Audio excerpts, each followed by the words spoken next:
Hello and welcome to the very first episode of my silly little goofy wrestling podcast. Yay! We love podcasts and we love wrestling podcasts. It's so good. So the first episode we're starting off right now. I posted a little community post on YouTube if you want to go check it out now and read what the podcast is going to be all about and whatnot. And it's going to be kind of weird because I've done some podcast stuff before, but usually with one or two other people, and now it's just me talking into the void. But if you're listening to this, thank you for checking it out. I'm going to try to keep these under an hour, honestly. I think 30 minutes to an hour for podcasts, perfect length. I don't want it going over, an hour and a half or whatever the hell. I don't want to do that. But yeah, each episode, I can't even, stop and cut stuff. Usually, if I mess up, I immediately, backtrack myself and, re-say whatever I'm gonna say. Because, power of editing. But this is just gonna be straight shooting, baby. Let's go. I'm hyped. I hope you're hyped. I don't know what I'm gonna call this, podcast. I think I might just call it my Dumb Little Wrestling Podcast. Superkick Nick's Dumb Little Wrestling Podcast. That's what I'm sticking with. I don't know if I'll ever name change it. I was trying to come up with a name, believe you me, for 10 minutes last night, just sitting there thinking of names. But let's get all the little introductions out of the way. I hope you've enjoyed. I'm so used to being all right, redo it. But yeah, I'm gonna be doing some more videos this week. I think Friday should be another tier list video. Thank y'all for the support on my other tier list videos. But after this Friday, I'm going to take a break from tier lists. I don't want that to be, the only thing I do, even though they're easy and kind of fun to, talk about and discuss and make them and whatnot. But yeah, we're going to be doing a tier list this Friday, and next week should be the Friday right before Money in the Bank, and I'm going to be doing a Money in the Bank video again, just like the tier list, but it's going to be a ranking type video. So, should be pretty cool, and I'll be doing predictions as well. I don't know when I'll upload Money in the Bank predictions. And hey, speaking of wrestling, we got Forbidden Door this weekend. Looks like it's going to be fun. And we got, like I was saying, Money to Make next weekend. And Logan Paul's in it now. What do you guys think about Logan Paul? You think he's going to win? I really hope not. I'd be bummed if Logan Paul won. Sure, he'll do a little flippy, fun stuff. But I just, I don't like the guy. Sure, he's talented, but don't have him do anything, please. But without further ado, today's topic. Each podcast episode will be looking back at a past WWE pay-per-view or AEW pay-per-view or maybe even a Dynamite or a Raw or a SmackDown or an NXT TakeOver, stuff like that. And since it's the first episode and Money in the Bank is around the corner, let's do the first Money in the Bank standalone pay-per-view back in 2010. Kansas City, baby. 8,000 people in attendance if Wikipedia is telling me the truth. And, it was a pretty good show overall. I'm going to run through the show. We're just going to have a nice little discussion. Leave your thoughts about Money in the Bank 2010, if you've seen it recently or if you just remember a bunch of the stuff. What was your favorite moment of Money in the Bank 2010? I thought it was a pretty good show overall. There were a couple things I did not like. There's only one big thing I didn't like, and you'll hear about that later. But, yeah, the theme song they used for this show was the money makes the world go round, around and round, and round and round. And I remember being, God only knows how many years old, probably, 8 or 9, and that song was stuck in my head, and there was, a 30-minute, hour-long car drive, and I was in the back seat, and I was probably annoying the hell out of my parents, man. I was just saying the money makes the world go round, just repeatedly, for probably about 10-15 minutes. I feel so bad for him. It just brought that memory back after hearing that theme song, and oh god. But yeah, here we go. The first match, SmackDown briefcase is up for grabs. We got Big Show, Kane, Matt Hardy, Kofi Kingston, Drew McIntyre, Cody Rhodes, Dolph Ziggler, and Christian. And I only remember, because I've seen this match a couple times, but I only remember Big Show, Kane, and Matt Hardy. I forgot Kofi, Drew, Cody, Ziggler, and Christian were all in this thing, even though I know about Kofi's big boom drop from the top of the ladder. That was sick. But this match was pretty fun. It felt a little slow at times because, Big Show and Kane were in it, big boys in a ladder match. Right away, Big Show breaks one of the rungs of the ladder with his weight, and haha, silly. And it's okay. I like kind of that angle, oh, he's so big, how's he gonna climb the ladder, guys? I don't know. But We have I took notes because I was not going to remember every little thing that happened, so I just wrote down everything I thought that was interesting or like a cool spot. Christian, oh yeah, Dolph Ziggler and Christian, they're climbing a ladder, and Christian hooks Ziggler's arm and does like a slight hip toss and like flings Ziggler off the ladder. And that's pretty early on too, so Ziggler was taking some pretty nasty bumps. Like, we all know Ziggler's good at selling and taking those bumps and looking like he just got shot. But dang, Ziggler, almost match MVP. I think everybody did pretty good in this match. I mean, Drew, other than taking that boom drop, Drew McIntyre did nothing in this match. Everybody else did like a few little mini things here and there. Drew did really nothing. And poor Drew. He probably wasn't the most popular guy at the time, but I think that was like in his Chosen One era, I'm pretty sure. But yeah, the hip toss was pretty cool. Pretty nuts seeing Ziggler fly off the ladder, hit the floor, or well, hit the ring, I should say. Kane and Big Show, oh yeah, every time they get taken out, they get back up and get taken out again, targeting the two biggest guys in the match. Smart strategy from everybody. Pretty cool. And it was a pretty good match overall. I'd say, yeah, the boom drop from Kofi Kingston, that spot is probably one of the best spots in Money in the Bank history. Drew is on the announce table. Kofi Kingston, hits a Trouble in Paradise. He falls, further onto the announce table. The Spanish announce commentary team. Oh, those poor guys, they've been put through hell. Almost every other pay-per-view. But Kofi, huge boom drop, is amazing. Back in the ring, Big Show pushes Ziggler off a ladder, catches him with his giant mitt, that giant hand of his, and just sends him with a choke slam. Holy crap, dude. I don't know if it's like Ziggler's ass hit like the bottom of the ladder, but when the ladder fell over, when Ziggler landed in Big Show's hand, like I heard some kind of like weird like bang noise. I was like, I hope that wasn't his ass getting impaled by the ladder. But he lifted Ziggler up and he's just like screaming. You could see his like mouth peer through like Big Show's hand. Dude, Ziggler's amazing in ladder matches. I hope, stepping away from Money in the Bank right now, I hope Ziggler gets like, I know he won the NXT title, but I hope he gets one good title run. It doesn't have to be world title, even though it would be cool. But if he just wins the Intercontinental title one more time, has a solid, good booked, maybe like 6-month reign with it. Nothing too crazy, but I like Ziggler. I want to see Ziggler versus Gunther. I think they could run that match back. They're both on Raw. Well, Ziggler's a free agent, but I think it's possible. That would be a crazy ass match. But yeah, Ziggler gets sent the hell off that chokeslam.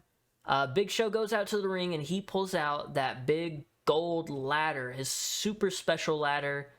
And I don't know what the man was thinking. He goes into the ring. He tries to lift the ladder up over the top rope, like it's leaned against the ring on the outside. And he tries lifting that big thing up over the top rope. And it's just so awkward because it's like a whole minute. He's just struggling. And then he finally, decides, oh, let me just bring it through the middle rope like a smart guy. And so that was nice. Big Show, you silly guy that Big Show is. The match just goes, yeah, I'm just reading off my notes. This podcast hopefully will be more polished and have a better formula going forward. I think what I wanted to do is like first 10 minutes of the podcast be like, hey, this week in wrestling, all this crazy crap happened, drama, news, whatnot. Maybe a mini Raw, SmackDown, Dynamite recap. Like what other podcasts do, but like a very short version, and then we get into like the pay-per-view of the week kind of thing that we're doing here. But, it's going to be a mess the first couple episodes. I don't even know how this is all going to be edited or put together. You might just be looking at a black screen with the Superkick Nick's Wrestling Podcast little image I made. But, it is what it is. So anyway, let's keep going. Several moments of Big Show kind of just standing around and selling his injured leg. Yeah, on SmackDown a couple weeks before, this will go into like the whole Swagger versus Mysterio match. Swagger messed up Big Show's ankle and he's selling it, so he's just walking around really slowly. And everybody just kind of having to run to him for Big Show to do his little headbutts and his big punches. So it's kind of awkward. But, it doesn't like ruin the match. It's just it's something I know. It's something that stood out. But Big Show, he starts climbing. He finally sets up his big gold ladder. He starts climbing it. But Kane comes back, the big old scary monster boy, the demon. He pushes Big Show off the ladder. But Big Show, is only on like the third rung, I want to say. But when Kane shoves the ladder over, Big Show does the whole thing where he lands gut first on the top rope, but he just slowly spills over the top rope. Usually, like when a smaller guy lands on the top rope gut first, there's like a weird bounce. And it's like, oh, that looks painful. But Big Show just kind of like flops on it and then just tips over. And this is where we get the big guy getting buried by everything spot. All of them are just throwing ladders at Big Show. They're all stacking and piling them on top of the guy. Way to get outcasted by everybody. That's not very inclusive of those guys to do that. For shame on them. But yeah, they bury him under the ladders. Pretty cool. Ziggler gets chokeslammed again. Poor Ziggler taking the nasty bumps. But he's on the apron. His leg gets caught in the rope at one point. I think they were going for something where he throws him out of the ring. But Kane was trying to throw Ziggler out the ring, and his leg got caught in the rope, and Kane had to, like, you know, help the dude out so he didn't tear nothing.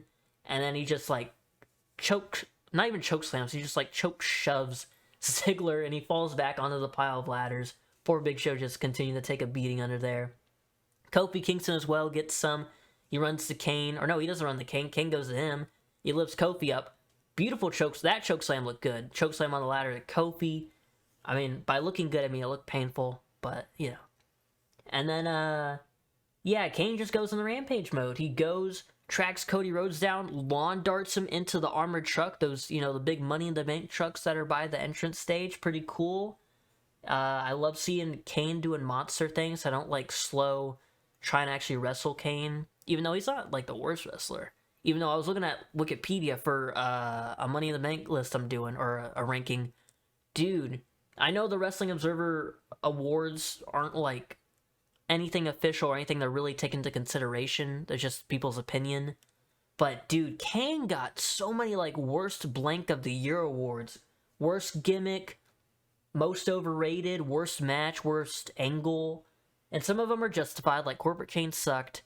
Katie Vick, that whole thing sucked. But damn, man, Dave Meltzer and the guys over at Wrestling Observer, they fucking hate Kane. I mean, right now in his whole political guy, yeah, Kane's kind of a douche.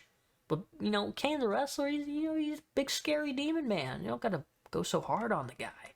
But either way, moving on, we got Christian and Matt Hardy. They've been working together quite well this whole match. Like, they're, you know, kind of fighting, but then they kind of work together. They're always in the ring at the same time, it seemed like.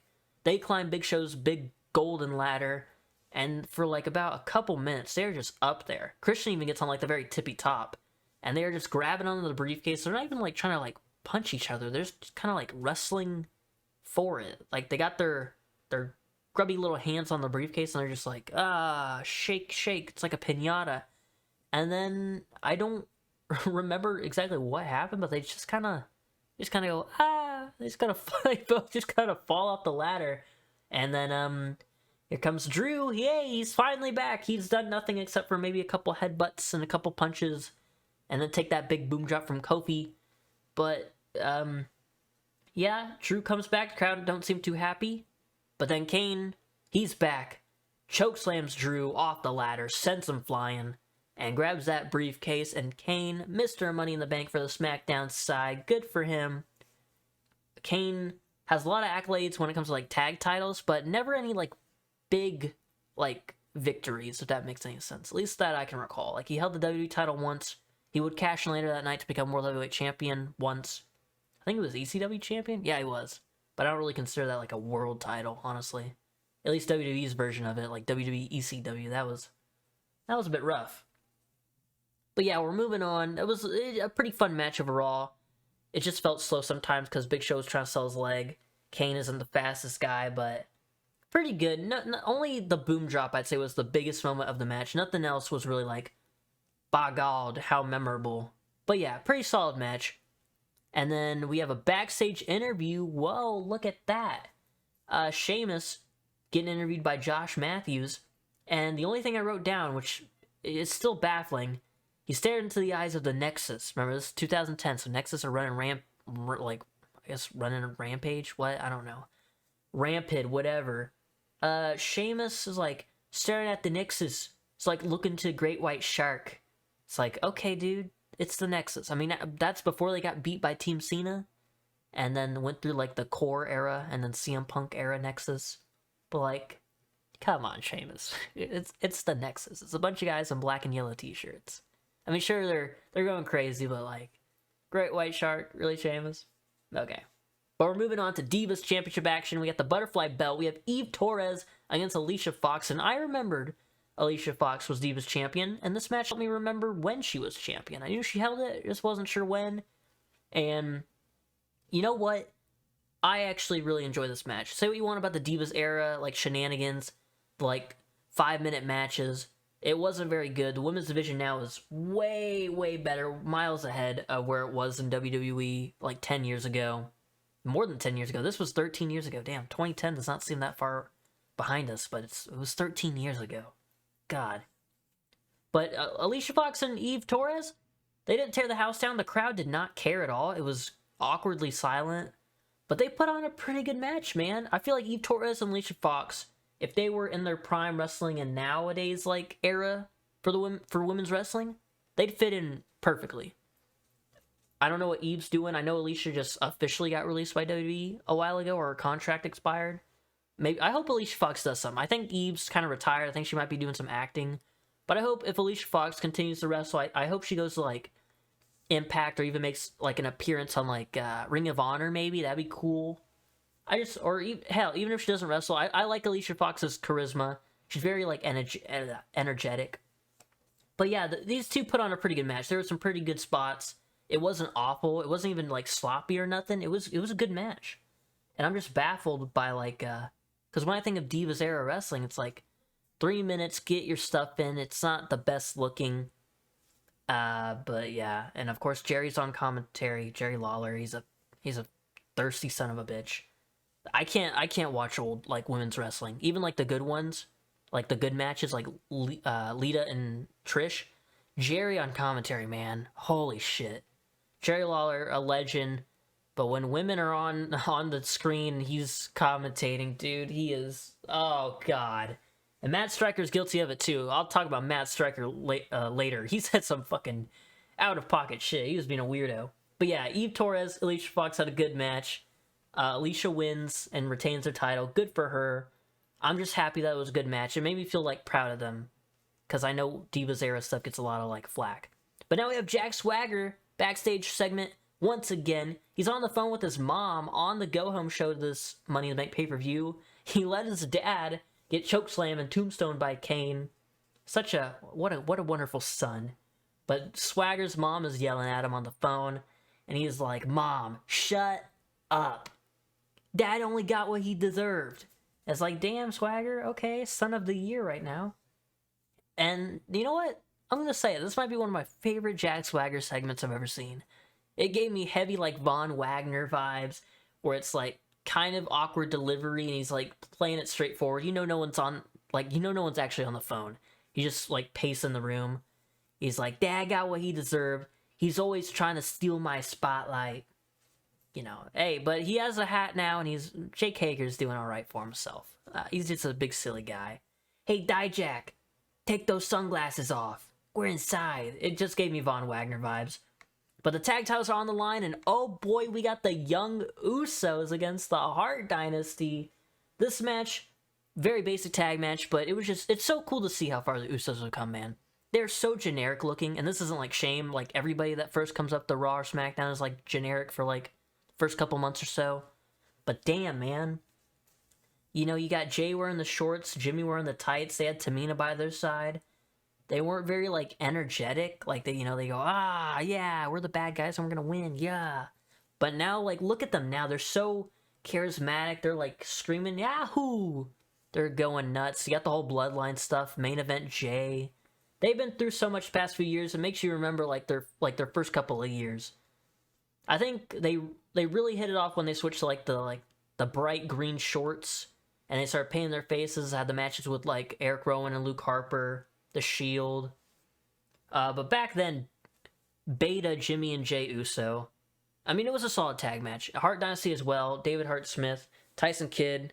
Good tag team maneuvers. I don't remember any specific spots, really. I was just more strolling down Uso memory lane. Sorry, burp there. But yeah, pretty good tag match. Unified, or the Undisputed Tag Team titles. Remember, those were a thing, like the 4 belts, or whatever the hell that was all about. The Hart Dynasty retained their titles, and then we're gonna move on to oh yeah, I wrote down that it was probably only their second pay-per-view match for the Usos, and I think they debuted in 2010. I think they had a match at that Fatal 4-Way pay-per-view, and I don't know if there's anything before that, so I'm assuming this was their second ever pay-per-view match. But yeah, but now we got, maybe this is just me, and I just had low expectations because it's Jack Swagger, no offense. But we had Rey Mysterio defending the World Heavyweight title against Jack Swagger, and this match was pretty solid. Rey Mysterio selling his injured ankle, because, you know, Jack Swagger, big ankle guy, ankle lock man. And, dude, okay, first off, Rey Mysterio's attire, the all black with, like, the studded look to it, he looks so damn cool, dude. The all black attire for Rey Mysterio, I think, is maybe underrated. I don't know if anybody else likes that attire, but it just, like, it really pops, and it looks so slick. So, shout out to Rey Mysterio's ring gear. Looks really good.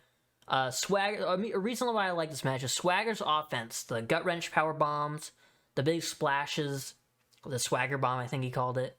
They just look so painful on poor little Rey Mysterio. Swagger has like a lot of impact with his moves. Love him or hate him, you know.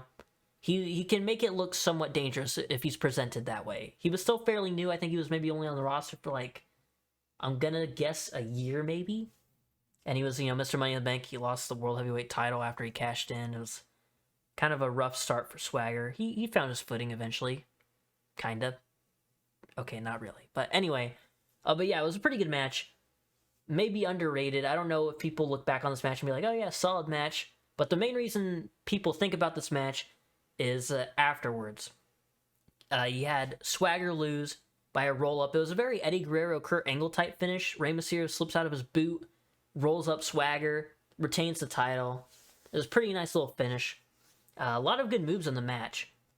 There was one point where Swagger was going to hit like a power slam off the second rope, and Mysterio counters it into a DDT, so Swagger, boom, face first, smacks the mat.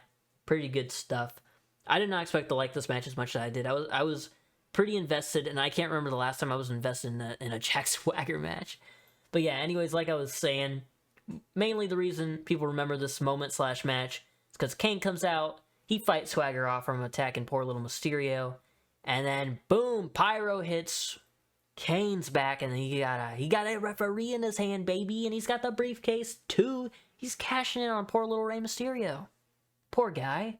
It was a nice little fake out. I remember this cash in, but I don't remember it being set up so well. It was like a nice little fake out because Kane was in the middle of like interrogating people he thought attacked his brother, The Undertaker. And so he was like, you know, at that moment being like, Swagger, you're an asshole. Why'd you attack my brother? So it made you think Kane was actually just trying to deal with Swagger and not interfere in Rey's business. But he cashed in on Rey. Still to this day in WWE history, the quickest cash in. I don't know if anyone's ever going to break that record. I think the only way they can is if they win the ladder match and the very next match is a championship match. But until that happens, Kane's holding that record. I think it was only like 40 minutes. But yeah, Kane, new World Heavyweight Champion. You know, nothing else to say. We all know how it goes. Big moment for Kane. The story after he won was kind of iffy. It was like, all I remember from his reign was like the title matches with Undertaker, like bragging rights, Hell in a Cell. I think did they have a match at Night of Champions or something? I know there was 3, but they just weren't that good. I think they had a Buried Alive match at Bragging Rights and the Nexus got involved. Like, what the fuck? Alright, we're moving on. It was a good moment at the time. Let's maybe not focus on what happened afterward. But we got a backstage segment, I do believe, between... Oh, wait, no. Oh, yeah, it is. Oh, yeah, Edge and Jericho, they're having a little back and forth backstage. They're just, you know, F you. F you. You never won Money in the Bank. Oh, yeah? Well, that makes me more desperate, says Jericho. I was like, yep. And you would go on to win all the ladder matches after that, Jericho. You feisty little Canadian. But saw a little back and forth. I like Jericho. I like Edge. It was cool seeing them back in their 2010 days, chatting it up.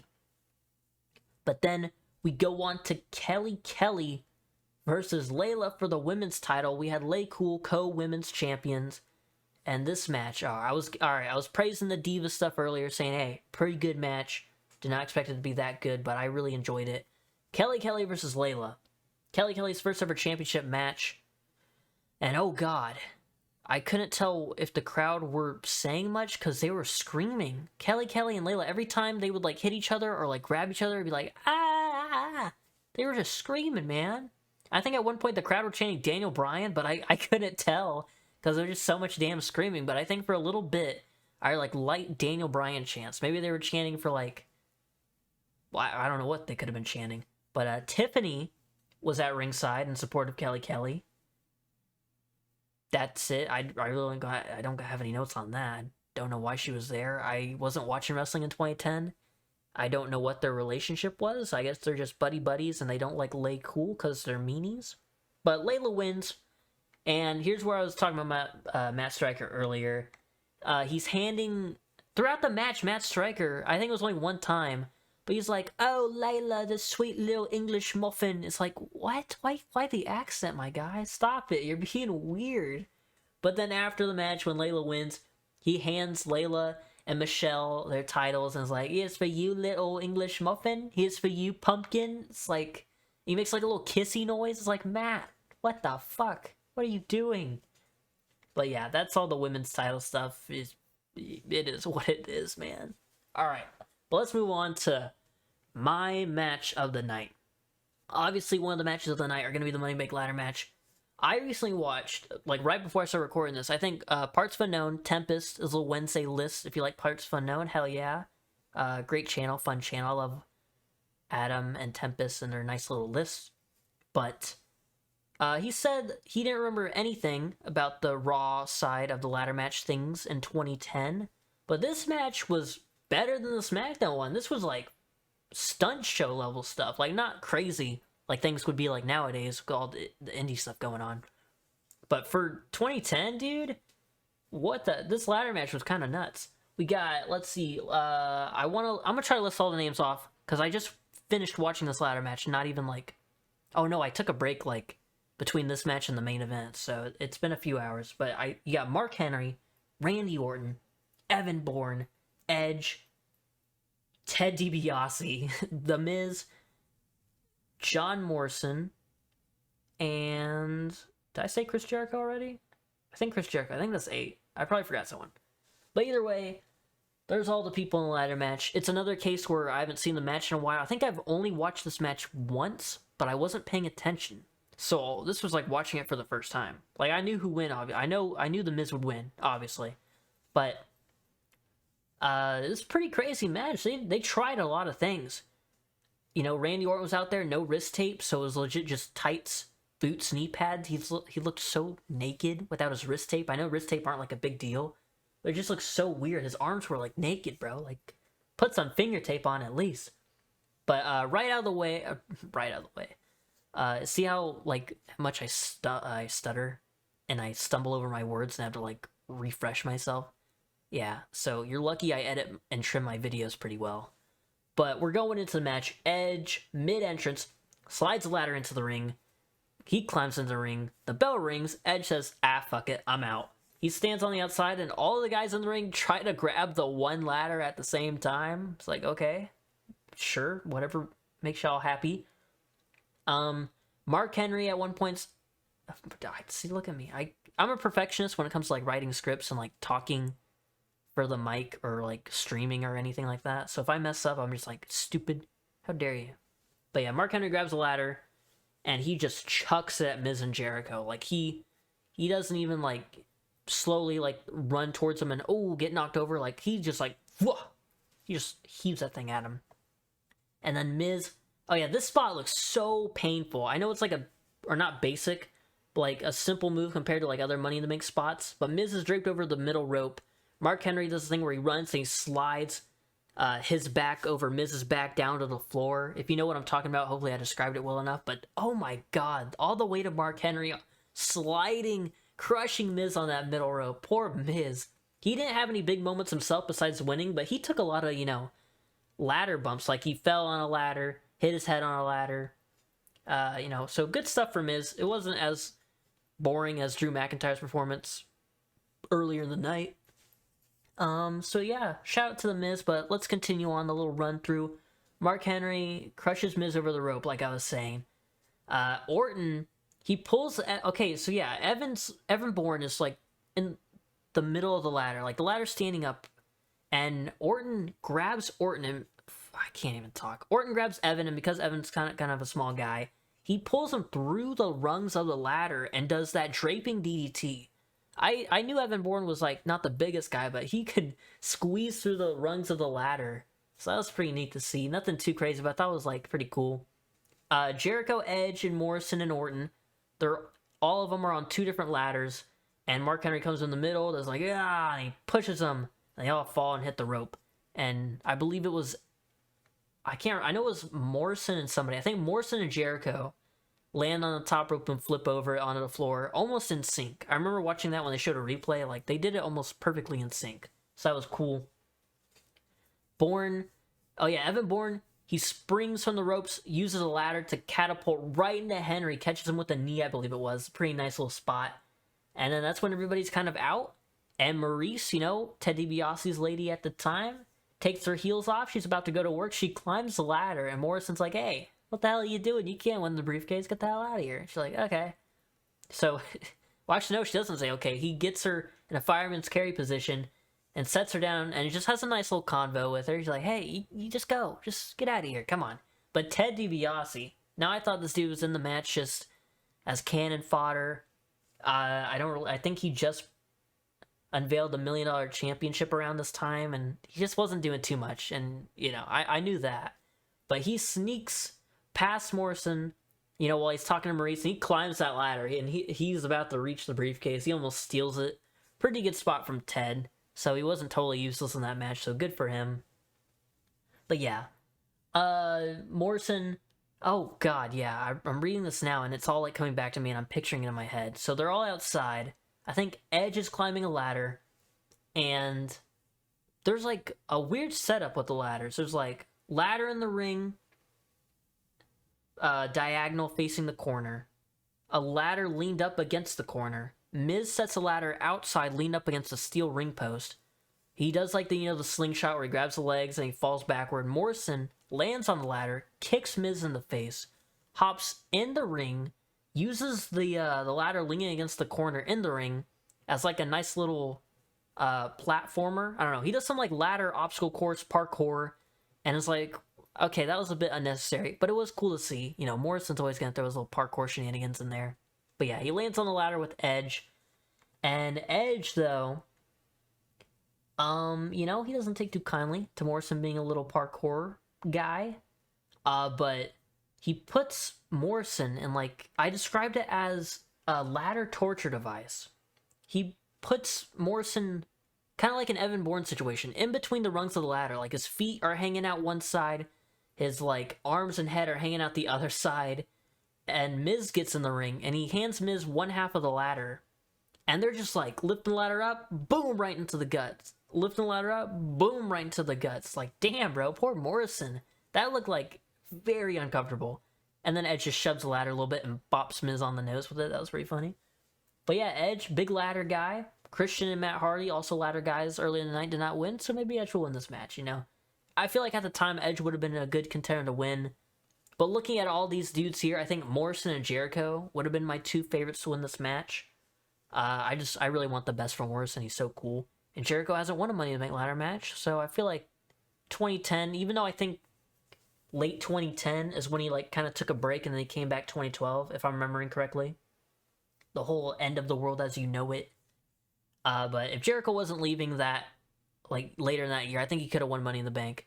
But I'm glad Miz did win it. He was a good choice to win. But yeah, continuing on here. So we got the ladder torture device. Evan Bourne, I think it was Orton and Edge, I want to say. But Orton and Edge throw Evan Bourne out to the ring, like outside the ring, onto Mark Henry. But Mark Henry catches Evan Bourne. World's Strongest Slam on the floor, man.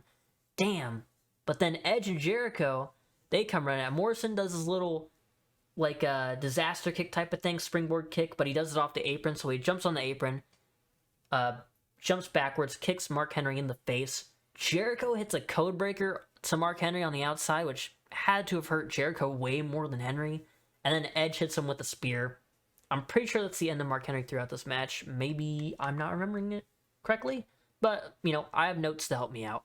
But yeah, nice little finisher spam to Mark Henry on the outside. Get the big guy down. So they're all on ladders. Oh yeah, wait. Wait. Did I ever write this down?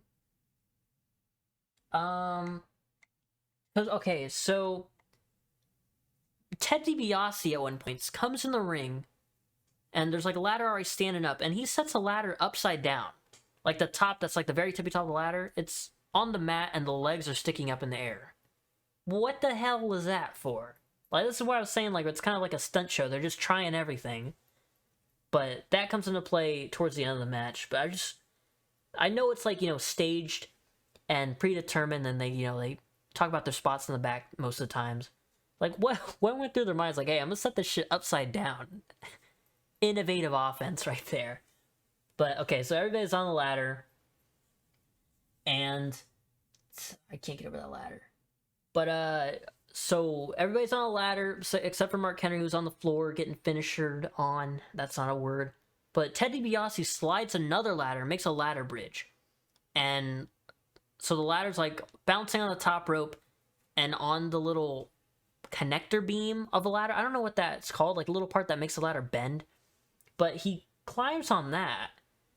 And Edge and Orton make him lay like flat on his stomach. This spot is like stupid as hell. Why the hell would you do this? This could have gone wrong.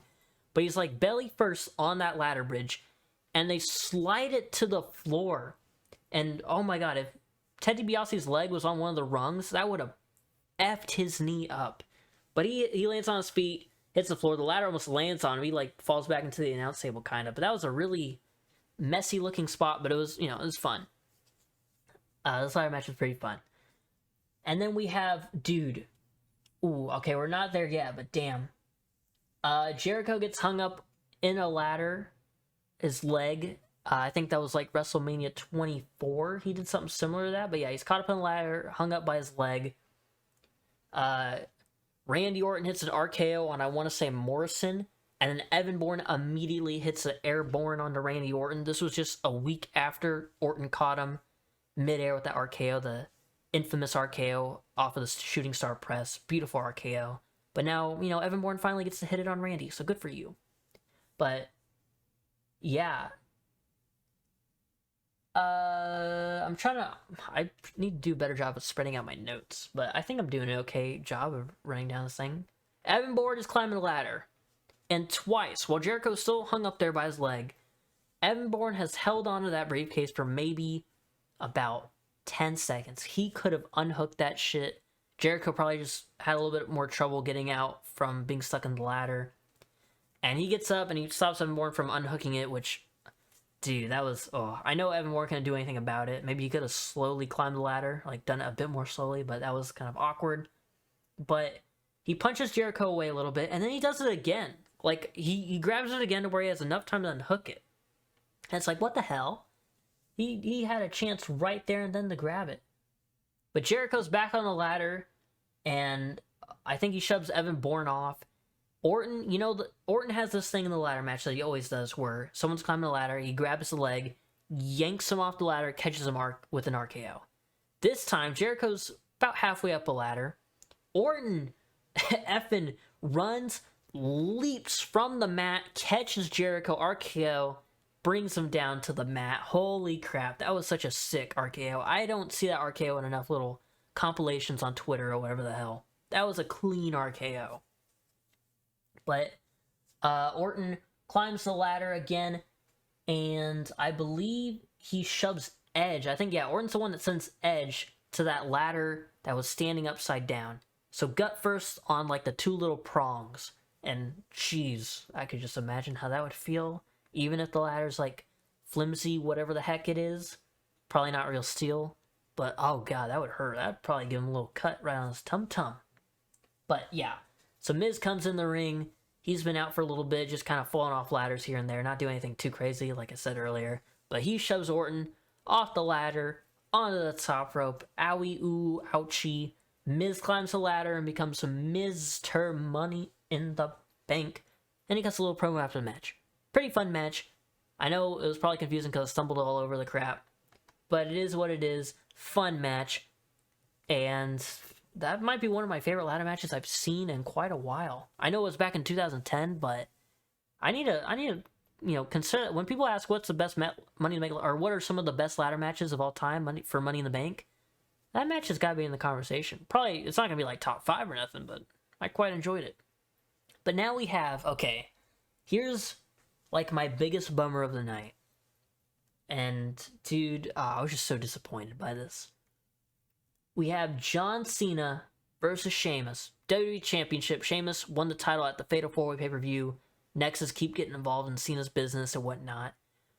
So we had a steel cage match for our main event here. The whole match, and I mean the whole match. Maybe there's like a couple little moments and sequences. Dude, the whole match is so slow. It's like they do a move, and this goes for Sheamus and Cena too. Because Sheamus is playing the big powerhouse heel kind of thing. I mean, well, him and Cena are somewhat similar sizes, but he's the heel, so he's playing it slow and methodical. And Cena's never been the fastest guy in the ring. But holy hell, dude, they do a move, look around for a bit, do another move, go for a pin, they kick out, look around for a bit. Snail's pace right here, dude. Holy crap. And Cena, hits the comeback. 5-knuckle shuffle from the top rope. And he misses and hurts his hand. Ooch, owie, ooh. And now that I'm thinking about it, I didn't write in my notes, but commentary were like having to it's gonna make it hard for him to climb now. And I don't think it ever came into play. Like, that would have been a good thing to build off of if they had done it 5 minutes or 7 minutes earlier in the match. Cena can't climb the cage. I think that would have been a better way to do this match instead of, all right, I'm gonna go now. Oh, I'm so tired. Watch me walk around. It's like, come on, I need to take a little drink of water. Let's take a little intermission right now. Water. If I was Triple H, I'd spit it out, but then my monitors and keyboard would get all ruined anyway. Back to the slow-ass match. Okay, a highlight from this match. Cena gets tied up in the ropes, his arms caught up in the top and middle rope, and Sheamus is just, instead of climbing out, obviously, because why would you want to win the match? Duh. Sheamus just punched him, he's beating on him, and then he goes to climb out, and he steps on Cena's head, he's stepping on his neck and his back. He's about to climb. Cena gets free, obviously, because, it's John Cena. He rises above hate. But, it was a fun little moment. Just a silly little moment. Sheamus being cocky heel. I liked it. So Cena gets free, and they, 3 or 4 times in this match, they, scale the side of the cage, if you're in a 2K game, walking back and forth. They're, tightrope walking that top rope while holding onto the cage. They do that several times, which if the match wasn't so slow and they were up there somewhat often, sure, yeah, that'd be cool, but it's so slow, so when they do it, it just seems repetitive, and they're going to do the same stuff. But they make it to the corner. Cena hits his big little bulldog off the top rope. Pretty big move. Nice. Now we're getting somewhere. We're kind of getting the bigger moves coming in. Later on, Sheamus hits a brogue kick. Cena kicks out. Slow. John Cena hits an AA. Sheamus kicked out. And thank God, finally, which you shouldn't be saying this about the Nexus, the big heel group that's ruining your show every week, but thank God the Nexus are here, because at least stuff's about to happen. So they come down. Michael Tarver, he's got bolt cutters. Referee comes out. He wasn't even at ringside. I think he just came out running behind him. Was like, hey, give me those bolt cutters, and runs away. So it's like, okay. And they try to bully the referee into giving them the key to the cage. The referee's like, okay, I got your key. Throws it into the crowd. Let's go, referee. You've done the most exciting thing in this whole match. Thank you, referee. Whatever the name is. It wasn't one of the more notable ones, but good on him. Highlight of the match. Yeah, I'm getting hiccups. But the referee, he throws the keys into the crowd, so I thought that referee was gonna get his ass kicked. Knowing the Nexus, they destroyed the ring. They beat up every superstar in sight. They beat up Ricky, the Dragon Steamboat. Bret Hart and Vince McMahon. You know, yeah, I thought they were gonna kick the shit out of that referee, but you know, oh, they don't want to get fined or nothing. But Cena starts to climb the cage. Oh wait, no, they bump the referee inside the ring. Sheamus taps out to the STF, but you know, referee's knocked down, so Cena's like, "Daggum, what are we gonna do?" But a nice notable little statistic. I think there's only been twice. Once was at a house show that Sheamus has ever tapped out to lose a match. Like, I think he was untapped out his whole career. Maybe like a little tap out. Like, other than house, I don't really consider house shows. I'm not gonna lie. If Sheamus tapped out at a house show, I'm not considering it. I'm not putting it on his record. But the only time Sheamus has tapped out that I know of on TV was Thunderdome era, on the road to WrestleMania 37, Lashley hurt lock, Sheamus tapped out. I was so crushed, because I was like, Sheamus went his whole career on TV without tapping out for a loss. But he finally tapped out 2021. But that's my little fun fact of the day. Maybe you already knew that. Sheamus doesn't tap out, but whatever. So, John Cena starts to climb to escape the cage. Justin Gabriel meets him up there. They're, you know, punch, punch, punch. Cena has Gabriel. He's sitting on the cage. He sends Gabriel front flipping back into the ring. Holy crap, Justin Gabriel. Big flip from the top of the cage down to the ring. Cena's trying to climb out. He's on the outside of the cage now, but all the Nexus, I think Michael Tarver is there. He's trying to like keep him from falling down, hitting the floor. Sheamus battles Heath Slater, sends Heath Slater down to the floor. Sheamus hits the floor first to retain the WWE title. The Great White, the Celtic Warrior. And then he just runs away. He doesn't even like celebrate, I don't think. I think he's like, okay, bye. Because like, you don't want to get beat up by the Nexus. And then Cena, he's pissed. He kind of just sits there. And he's angry. And then like, he just has like this real like rage face. Bashes Darren Young. I think it was Darren Young. I couldn't tell, but I think it was Darren Young. He bashes his head into the cage. And then he gets into like this football tackle position where he's like crouched. He has his hand on the floor. His veins are popping out. He's furious. He's fast and furious. And he runs full speed, clothesline to Michael Tarver. And then he's, you know, cameraman, zoom in on Cena's face, up in his personal business. Cena's just, oh, he's mad. Rise above hate. Ooh, hustle, loyalty, respect. Ooh, it's flowing through his veins. He sees the steel steps. He sends those fuckers into Michael Tarver's face. Steel step, boom. He like, you know, it's not like a running, put your hands up, little thump. He just chucks him. I mean, Tarver gets his hands up, obviously, but oh my god. He just chucked them stairs at Michael Tarver's face, buddy. And Cena's mad, and he just walks off to the back. And that's your main event. Slow-ass match where the last 3 minutes are the only thing there really is to kind of get invested in. I don't know what the plan was for that match. I don't know if they're like, hey, it's all gonna be built off the ending with Nexus being Nexus, and yeah. But it was so slow. Maybe I'm being over dramatic, but I swear, Sheamus hits like an axe handle. Okay, well that was a Discord notification. You heard that. Sheamus hits his little axe handle, running axe handle, and it just, they stand there, they kneel down, they look around. And I think on commentary, Jerry Lawler's getting fed up. He's like, okay, well, at this point, why wouldn't he just go and climb the cage and escape? And Matt Striker's got to come up with some bullshit excuse like, he's thinking about upgrading his strategy. It's like, Matt, good on you, Matt. I'm marking out Striker. But, fuck, that's awful. That's so slow. That might be I love Sheamus, and I have so much respect for John Cena, especially in his later years. He was really putting in the work there. But I love Sheamus and John Cena, but oh my god. This might be one of the worst cage matches I've ever fucking seen. I can't even think of a bad cage match. I'm trying to think right now, like, what's a not very good steel cage match? Maybe something that was on an episode of Raw that was more, oh yeah, that Becky versus Bayley thing, where Lita was supposed to come out or something, and it was kind of like, just like a little angle. It wasn't actually a match. I think, right? Am I mistaken? They did that earlier this year? But I can't recall a worse steel cage match than that. And that was the main event, dude. The main event was Cena beating up 2 Nexus members. Not even all the Nexus. You know, one attacked the Darren Young. 2 little shots to Michael Tarver. Storm away. He's mad. He's upset. He's spaghetti. that sucked. I feel bad for the crowd. But the Money in the Bank ladder matches, the stuff in between the ladder matches, besides Mysterio and Swagger, so the tag match and the 2 women's matches were basic, but they weren't bad. You know, it wasn't. Oh god, turn this off. It sucks. Swagger Mysterio, pretty solid match. Like I was saying earlier, it feels underrated. I think they put on a pretty good match. And then the Kane cash in. First Money in the Bank ladder match of the night, solid match all the way through. Nothing too crazy, but I liked it. Men's Money in the Bank for the Raw side, a lot of interesting little things they tried. I loved it.